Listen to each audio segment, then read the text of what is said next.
Daily Dispatch, Day 102. What a difference a day makes. The more eagle-eyed among you might have noticed that yesterday's dispatch was shorter than usual, and there's a reason for that. You see, after I woke up after having been shut down at 9 p.m. on day 100, I was hit with an unbelievable wave of depression. It felt like the whole world had caved in on me. The weird thing is, there was no reason.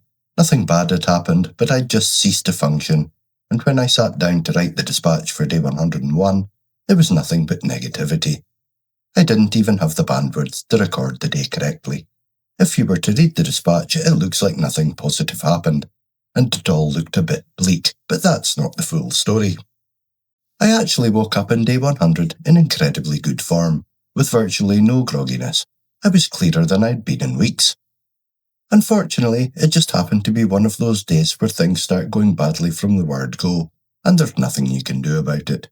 It maybe starts with a driver pulling out in front of you the minute you leave the house, which slows you down so you miss the lights you seem to get stuck at every bloody day.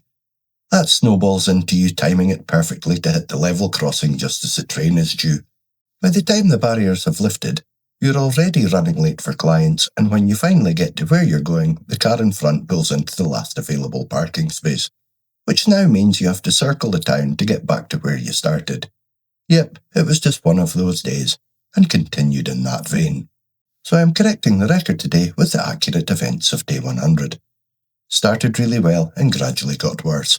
To top it off, my evening was stolen from me by the body deciding it was going to shut down, and that led to an empty head when it was time to sit down and do the dispatch. Yesterday, day 101, on the other hand, started fairly grumpily, and slowly got better as the day went on.